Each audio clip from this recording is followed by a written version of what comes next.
যদি অ্যাশ তার জীবনে যা যা হয়েছে সব সময় এই চিন্তা করতো যে এর প্রতিক্রিয়া কি হবে বা মানুষ কি ভাববে, তাহলে আমরা আজ যে কোম্পানিতে আছি সেখানে থাকতাম না। এটা ঠিক। তুমি পারবে না। তুমি জানো, এই মানুষগুলো, অ্যাশ, এডিসন আর যারা দুনিয়ায় পরিবর্তন এনেছে, তারা কখনোই মনে করেনি, আরে আমি যদি 999 বার এই লাইট বাল্ব বানাতে ব্যর্থ হই তখন লোকে কি ভাববে। সে পাত্তা দিত না। তার লক্ষ্য লাইট বাল্ব বানানো। আমি 10,000টা উপায় খুঁজে পেয়েছি যেগুলো কাজ করে না। এটাই সবার জন্য সত্যি। আমি চাই না। আমি শুধু চাই সবাই জানুক। আর এটাই সবচেয়ে বড় পার্থক্য। এই ব্যবসা আর এই প্ল্যাটফর্মে আমার জন্য অন্যতম বড় পার্থক্য হলো, তোমার বন্ধুরা হয়তো তোমাকে বিচার করবে, তোমার পরিবারও বিচার করতে পারে, কিন্তু এই ব্যবসায় আমরা করি না।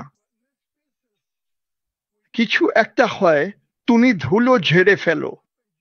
আসলে ওরাই তোমার ধুলো ঝেড়ে দেয়। আমরা একে অপরকে সাহায্য করার চেষ্টা করি। কয়েকজন খারাপ মানুষ আছে, তাদের নিয়ে কে মাথা ঘামায়। কিন্তু যদি তুমি কোনো ভুল না করো, তাহলে তুমি কিছুই করছো না। তাই যারা এখন বাইরে গিয়ে ভিডিও বানায় বা গান গায় বা যাই করে, তারা সম্ভবত অন্য কোথাও এটা করতো না, শুধু এখানেই করে। তাই এই প্ল্যাটফর্ম নিজেই আমাদের যে স্বাধীনতা দেয় আর এই বিশ্বাস দেয় যে আমি নিরাপদ জায়গায় আছি, এটা খুব খুব শক্তিশালী। আর আমি বিশ্বাস করি, পৃথিবীর যেসব মানুষ নিরাপদ জোনে থাকে না, শুধু শারীরিক নিরাপত্তার কথা বলছি না, বলছি এমন জায়গা যেখানে তারা নিজেদের মতো করে থাকতে পারে। আর যখন আমরা ব্যবসার সেই অংশটা নিয়ে আসি, তখন সব আলো নিভে যায়। সব আলো নিভে যায়। কিন্তু যখন মানুষ কোথাও যেতে পারে আর বলতে পারে, জানো আমি মুক্ত থাকতে পারি, এটা সম্পদ। সম্পদ কি? সম্পদ মানে হচ্ছে টাকার চিন্তা না করা। সম্পদ মানে বিল আসলে বসে থেকে ভাবা নয়, আমি তো যথেষ্ট আয় করি না এটা ওটা আর ওটা দিতে, তাই এটা দেব, ওটা দেব না, হয়তো ওটা দেব। সম্পদ মানে অন্যদের সঙ্গে ভাগাভাগি করে নেওয়া। সম্পদ মানে টাকা কত উঁচু করে গুনতে পারো সেটা নয়, বরং জীবনে কি কি সিদ্ধান্ত নিতে পারো যাতে অন্যদের উপকার হয়। আর আমি মনে করি, আমরা সবাই জানি, যদিও ভালো করে খেয়াল না করলে বোঝা যায় না, অ্যাশ অনেক ঝামেলার মধ্য দিয়ে গেছে। আমি ওর সঙ্গে অনেক অনেক অনেক অনেকবার কথা বলেছি। অনেক সময় ছিল যখন মনে হতো এর চেয়ে খারাপ আর কি হতে পারে, কিন্তু তারপরও আরো খারাপ হয়েছে। আর পুরো সময়টাই আমি ভাবছিলাম, এই মানুষটা আর কত নিতে পারবে, আর কত। আর সে সব সময় ফিরে তাকিয়ে বলতো, জানো, তার ডানার নিচের বাতাসের কথা, তোমাদের সবার কথা। কারণ সে ওয়েবিনারগুলো দেখে, মানুষদের দেখে, আর তার ইচ্ছা শক্তি এতটাই প্রবল যে ভুল বা অন্যরা কি ভাবছে সে কিছুই ভাবে না। আসলে আল্লাহর শুকরিয়া যে সে উদ্বিগ্ন মানুষদের কথাও পাত্তা দেয় না। যেমন, তুমি এটা শুরু করতেই হবে, আমি এটা হারিয়েছি, আমার টাকার দরকার, আমি পারছি না। ওকে, দেখো, অনেক কষ্টে থাকা মানুষ আছে, এখানে থাকা যে কোনো মানুষের চেয়েও অনেক খারাপ অবস্থায়। কয়েকশো কোটি মানুষ আছে যারা দিনে মাত্র $2 বেঁচে আছে, না খেয়ে মরছে। তারা অপেক্ষা করছে, কারণ তারা জানেই না তারা অপেক্ষা করছে। তারা কেবল বেঁচে আছে, এটাই তাদের জীবনযাপন। একদিন আমরা তাদের জন্য সেই দরজা খুলে দেব, আর তখন তারা আসতে পারবে এবং আমরা যা দেখি তারাও তা দেখতে পারবে। আর যদি আসে আরো এক সপ্তাহ, আরো 1 মাস, 3 মাস, 4 মাস, যতদিনই লাগুক লাগে, যাতে যখন সে এটা খুলবে তখন এটা এত বড় একটা প্ল্যাটফর্ম হবে যে তুমি যদি এটা তৈরি করো, তারা আসবেই। আর যখন তারা আসবে, তখন তোমার কাছে জায়গা থাকবে, আর তারা সবাই আমাদের মতোই অনুভব করবে। এটাই আমি মনে করি সে তৈরি করছে। তার লক্ষ্য কারো হুমকি, কারো টাকা চুরি, এসবের অনেক ঊর্ধ্বে। কারণ আমি কোনো সন্দেহ নেই, তার এবং তার পরিবারের সঙ্গে এমন অনেক কিছু ঘটেছে, ঠিক সেই সব মানুষের কারণে যাদের সে নিজেই তুলে ধরেছিল, সম্মানের আসনে বসিয়েছিল, আর তারা তার চেয়েও ভালো জীবন যাপন করত। সে মানুষের খেয়াল রাখত, তাদের গড়ে তুলত, কিন্তু আর তারা তার চেয়েও ভালোভাবে জীবন কাটাত। সেই মানুষগুলোই ঠিক করলো, এই লোকটা তো এত সহজ হলো, আমি ওকে কাজে লাগাবো। তারা চেষ্টা করেছিল। তার পাশে কেউ, তার পাশে এমন একজন ছিল যাকে তারা কল্পনাও করতে পারেনি। তার নাম ঈশ্বর। আর যখন ঈশ্বর তোমার নায়ক আর তোমার দেহরক্ষী হন, আমাদের সবার জন্যই বলছি, আমরা জানতাম না। আমরা জানতাম না সামনে কি আসছে, কিন্তু আমি এটুকু জানি, তার পোস্ট থেকে আমি গত সপ্তাহে তাকে কয়েকবার লিখেছিলাম, সামনে যা আসছে তা আমাদের সবাইকে চমকে দেবে। আর আর আমি বিশ্বাস করি এটা আরো বড় এবং আরো ভালো কিছু হবে, যতটা আমরা তাকে শুরুতে বলতাম তার চেয়েও। আমি এ নিয়ে কথা বলি না কারণ আমি জানি না।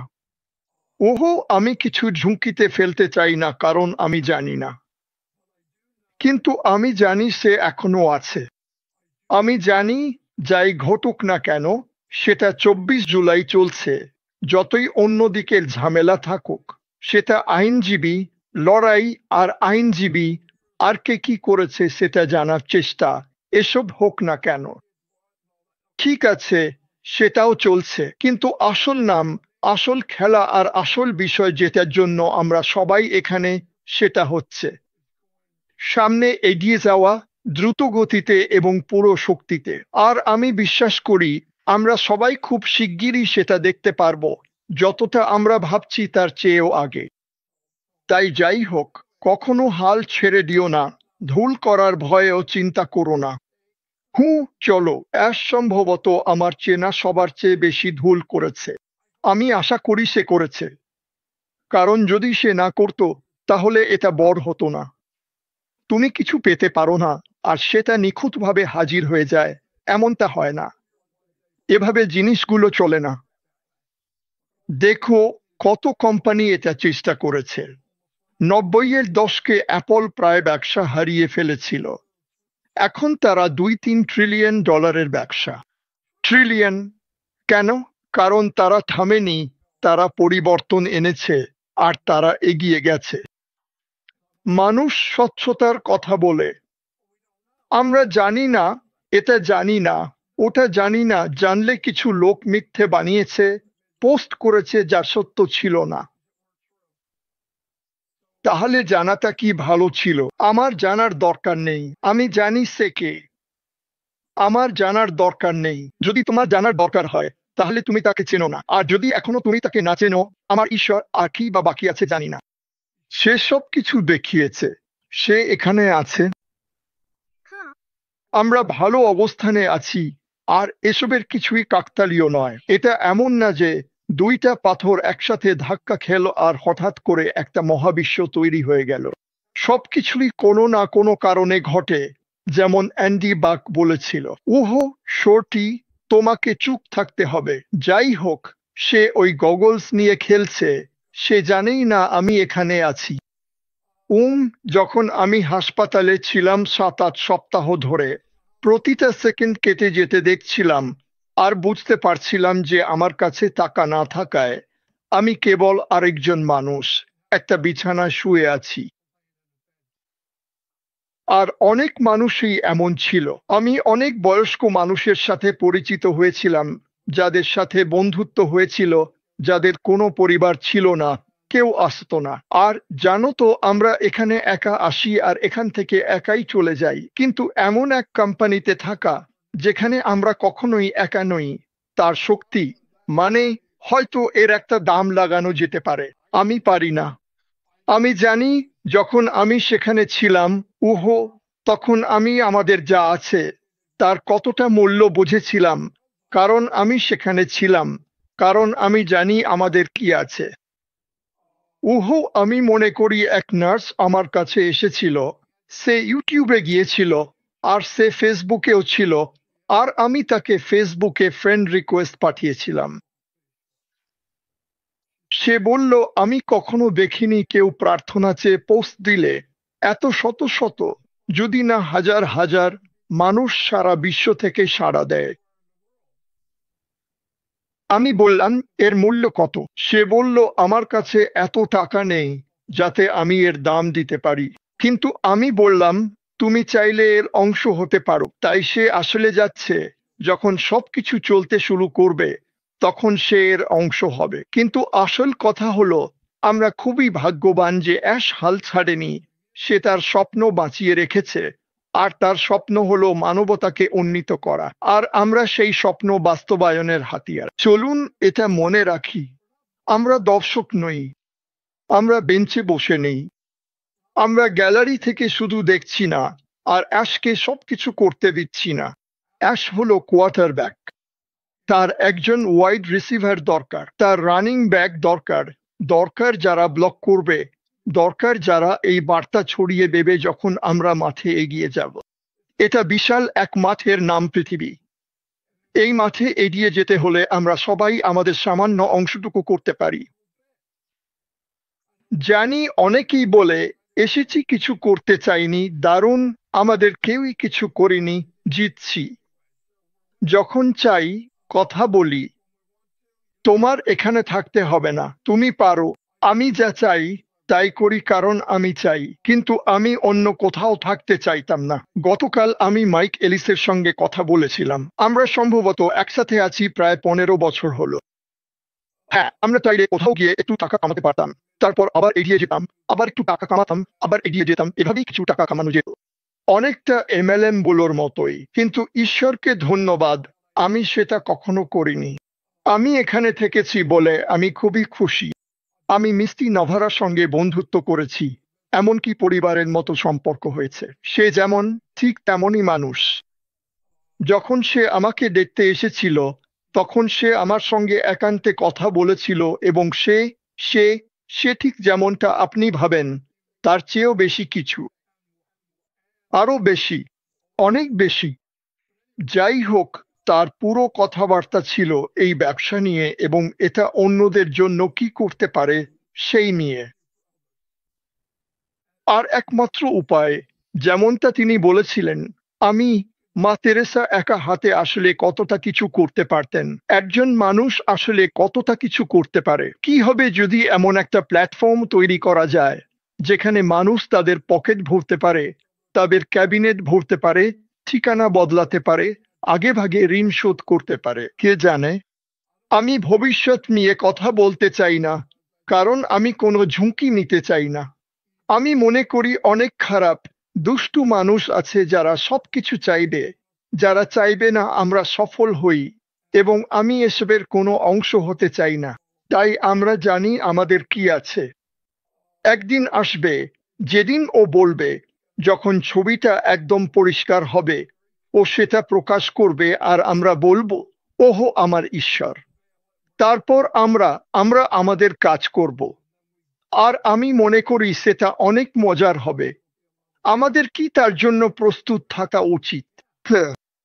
আর তুমি কখনোই পেছনের আয়নায় তাকিয়ে তার জন্য প্রস্তুত হতে পারবে না। তোমাকে সামনে তাকাতে হবে, আর আমাদের শুধু আশের পথ অনুসরণ করতে হবে। আর আর সে সত্যিই সামনে এসে কিছু কথা লিখেছিল আর বলেছিল পেছনের দিকে খেয়াল রাখতে। দেখতে মনে হচ্ছে সবকিছু গুছিয়ে আনা হচ্ছে, কিছুই দ্রুত ঘটে না। তুমি বুঝতেই পারো, একজন মানুষ যে কোটি কোটি টাকা খরচ করছে আর কিছুই ফেরত পাচ্ছে না, তার চেয়ে বেশি আর কে চাইবে এটা দ্রুত হোক? কিন্তু সে একটা বিষয় শিখেছে, এটা প্রস্তুত না হওয়া পর্যন্ত প্রস্তুত নয়। যখন প্রস্তুত হবে তখনই হবে বুম। কারণ আমি তোমাকে এটা বলি, প্রথম প্রোডাক্ট যখন বের হবে, হয়তো একটা কনফারেন্সিং প্ল্যাটফর্ম, আমি জানি না, এটা হতে হবে সেরাদের সেরা, সেরা দামে, সর্বোচ্চ মানে, আর তোমাকে পুরো বিশ্বকে চমকে দিতে হবে। আমরা একবার সেটা করতে পারলে মানুষ পরবর্তী প্রোডাক্টের জন্য মাসের পর মাস, বছরের পর বছর অপেক্ষা করবে। এটা আমাদের এবং সবার ওপরই প্রভাব ফেলে। প্রোডাক্টগুলো শুধু একটা হাতিয়ার, যা আমাদের মানবতাকে উন্নত করতে, পরিবর্তন আনতে এবং এমন জায়গায় পৌঁছাতে সাহায্য করবে যেখানে আমরা স্বাধীন হতে পারি। তুমি ভুল থেকে শিখো, আর এজন্যই তো একে বলে শিক্ষা নেওয়া। তুমি শিখো সেই সব জিনিস থেকে যা তুমি অর্জন করতে পারোনি। তুমি জানো, আমরা দেখছি মুফারেহ কি করছেন, আর এটা মোটেও সাধারণ কিছু নয়। এটা এমন কিছু নয় যা খুব সহজ। এটা এমন কিছু যা তিনি করছেন ঠিক যেমন ম্যাডাম কোড থমাস এডিসন আলো আবিষ্কার করেছিলেন। এটা এমন কিছু ছিল যা আগে কখনো হয়নি।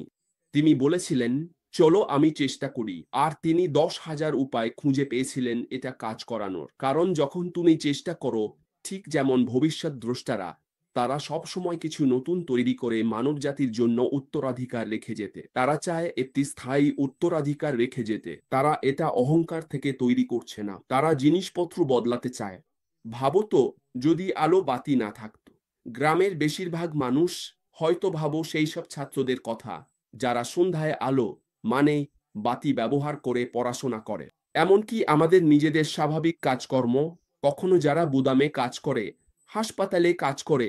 কল্পনা করো, তুমি কি কখনো চোখ বন্ধ করে ভেবেছ যদি সন্ধ্যায় আলো না থাকতো? এর মানে সব ব্যবসা বন্ধ হয়ে যেত। পরের সকাল পর্যন্ত অপেক্ষা করতে হতো।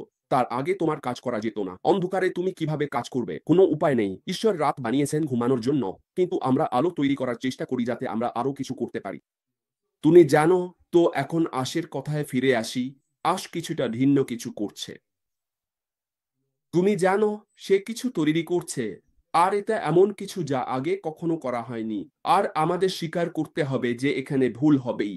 প্রযুক্তিতে প্রথমবারেই ঠিক করা কোনোভাবেই সম্ভব নয়। আমরা সফটওয়্যার ডেভেলপমেন্টে সবসময় একটা কথা বলি, প্রথমবারেই ঠিক করতে হবে। কিন্তু প্রথমবারেই ঠিক করা কোনোভাবেই সম্ভব নয়। সবসময় চেষ্টা, চেষ্টা, চেষ্টা, চেষ্টা করতে হয়। তোমার মাথায় ভিশনটা আছে, কিন্তু তোমাকে চেষ্টা করতেই হবে। কারণ যেমন বব সবসময় বলতো, কিছু জানা আছে, কিছু অজানা আছে। তুমি জানো কি করতে হবে, কিন্তু অজানাগুলো কি হবে? ধরো তুমি সেই কোডটা লিখলে আর সেটা ফেল করলো। অনেক সময় তুমি ভাবো কোডটা ঠিকঠাক চলবে, কিন্তু সেটা হয় না। ধরো তুমি সেটা লাইভ এনভায়রনমেন্টে ডিপ্লয় করলে আর সবকিছু ভেঙে পড়লো। এমন অনেকবার হয়েছে। তুমি সবকিছু টেস্ট করো, বাহ, দারুণভাবে কাজ করছে, এবার এটা লাইভে দাও। এটাই আসল পরীক্ষার সময়। যখন তুমি কাস্টমারদের জন্য লাইভে দাও, তখন পুরো দুনিয়া সেটা দেখে, আর তখনই সবকিছু যেন ছোট হয়ে যায়। কারণ পরিবেশগত সমস্যা হতে পারে। আইটি ইঞ্জিনিয়ারিং নিয়ে একে বলে পরিবেশগত সমস্যা। আমরা বলি, না এটা নয়, তুমি এই পরিবেশে দাও, পরের পরিবেশে বদলাও, সবকিছু ভেঙে পড়ে। তুমি জানো টুইক করতে হবে, অজানা বিষয়। কিন্তু জানো, তোমাকে চালিয়ে যেতে হবে, কারণ তুমি কেবল তখনই ব্যর্থ হবে যখন চেষ্টা করা বন্ধ করে দেবে। ভাবো, যদি বলতো, জানো কি, আমি চেষ্টা করেছি, সবকিছু ভেঙে পড়েছে, আমি আর করব না, তাহলে সেই হতো সবচেয়ে বড় পরাজিত।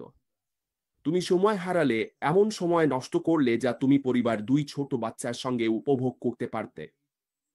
তুমি হারিয়েছ দুনিয়ার সব টাকা। আর দ্বিতীয়ত, এটা এমন যেন তুমি তাদের সঙ্গে বিশ্বাসঘাতকতা করেছ, যারা তোমার ওপর ভরসা করত। এটা শুধু টাকার ব্যাপারও না, যারা তোমার স্বপ্নে বিশ্বাস করে। কারণ যখন তোমার স্বপ্ন এতটাই সুন্দর হয়, তখন সেটা ছড়িয়ে পড়ে। মানুষ সেটা দেখে বলে, জানো, বাহ, আমি এর অংশ হতে চাই। ভাবে, জানো, আমি এই মানুষগুলোকে হতাশ করতে চাই। এটা না যে তার বাধ্যবাধকতা আছে, কিন্তু সে বলেছে মানুষ এই স্বপ্নে বিশ্বাস করে, আমি তাদের হতাশ করব না।